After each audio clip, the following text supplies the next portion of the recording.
Assalamualaikum warahmatullahi wabarakatuh. Saya Oki Dirgantara dari kelas 2D3 IT Lamongan. Di sini saya akan mempresentasikan tugas presentasi ya, ini yang berjudul uji two-way ANOVA 3 sampel dengan variabel independen ada 2. Oke, kita lanjut ke penjelasan lebih lanjut apa itu ANOVA.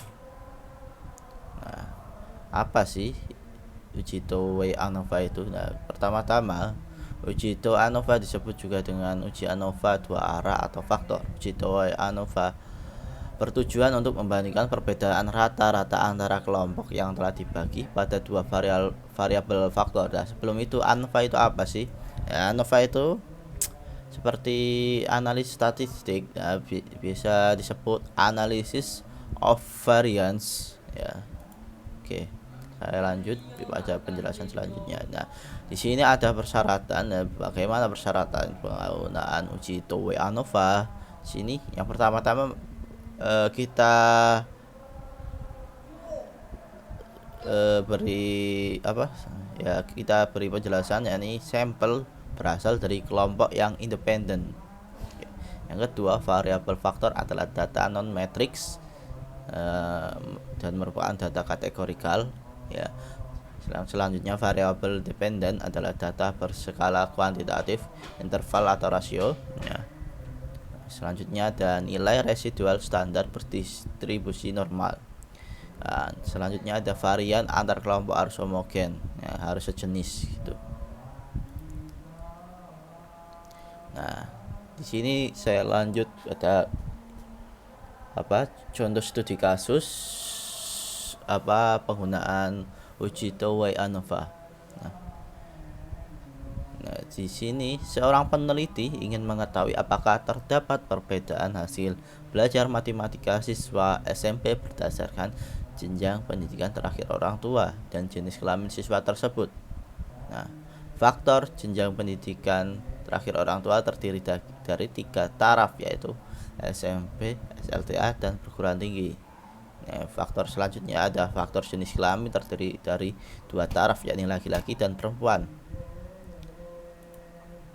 Nah, ketika kita kumpulkan data-data tersebut, maka kita akan mendapatkan data yang seperti ini.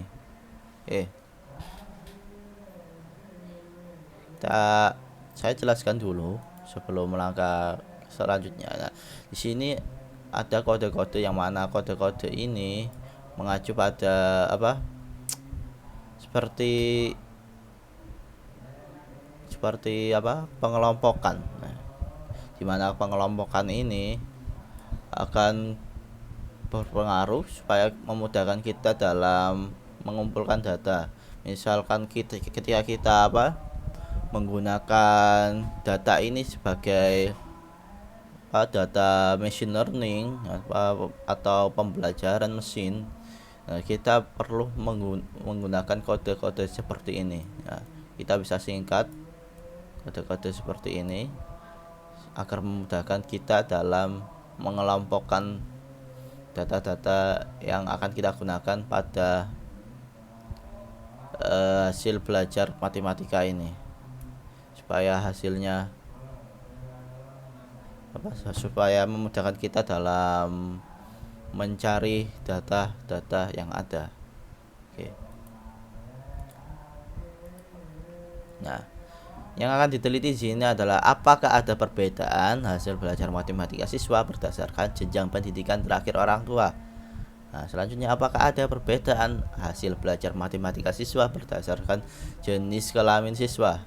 Nah, selanjutnya apakah ada interaksi jenjang pendidikan terakhir orang tua dengan jenis kelamin siswa dalam menentukan hasil belajar matematika siswa.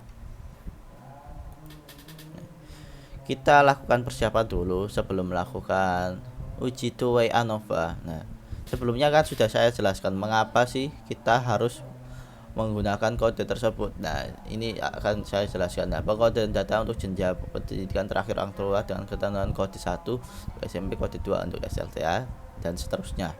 Oke, sudah saya jelaskan sebelumnya. Kita lanjut langkah-langkah uji two-way ANOVA. Nah, sebelum melakukan itu ada beberapa langkah yang perlu dilakukan. Kita lakukan normalitas nilai residual standar supaya apa? Supaya data yang kita gunakan akan apa ya? Supaya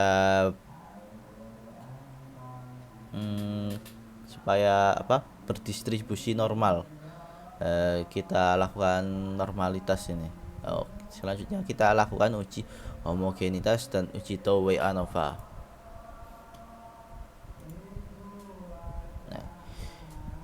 Dalam pengambilan keputusan uji normalitas maka kita harus cek bagai hasil dari jika nilai signifikan di atas 0,05 maka nilai residual standar normal.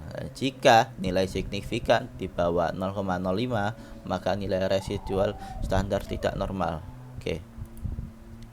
Ya, kita lakukan pengujian.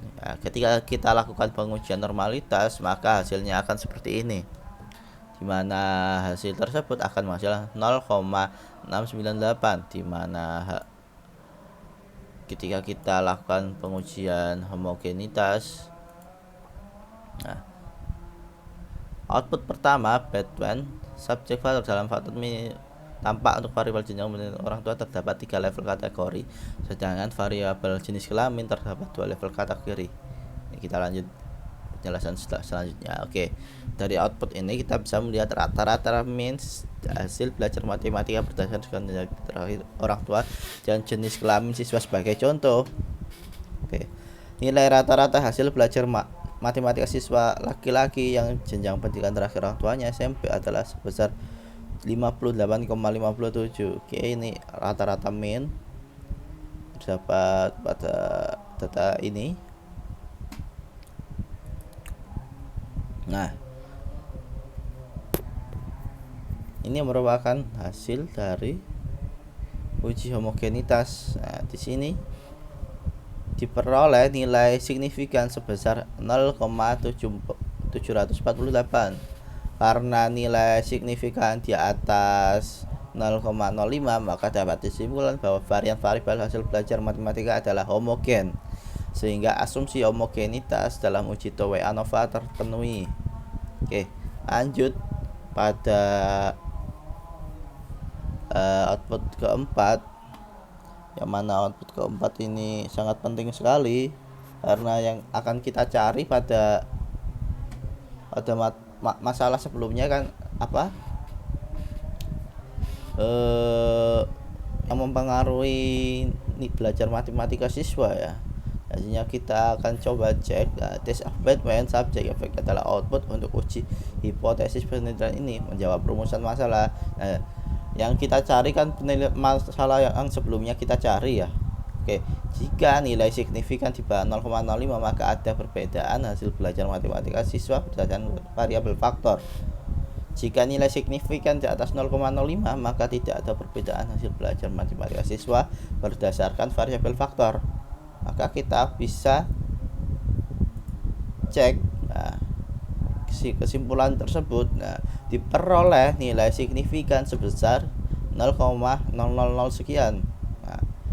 Kita cek ini 0,00 sekian ini. Yang mana pendidikan nilai signifikannya 0,00. Diperoleh SIG sebesar 0,685. 0,685, sehingga dapat disimpulkan bahwa tidak ada perbedaan hasil belajar. Ada perbedaan hasil belajar matematika berdasarkan jenjang pendidikan terakhir orang tua ini,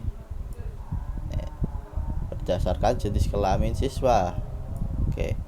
Diperoleh nilai signifikan sebesar 0,490, bahwa tidak ada interaksi jenjang pendidikan terakhir orang tua dengan jenis kelamin siswa dalam menentukan hasil belajar matematika siswa. Dapat diketahui di sini.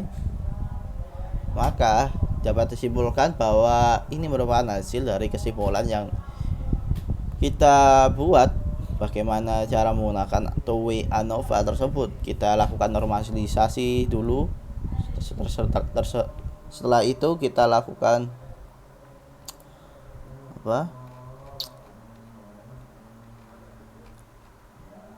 uji homogenitas. Nah, cukup sekian dari saya. Mungkin ada kurang atau salah, saya mohon maaf. Assalamualaikum warahmatullahi wabarakatuh.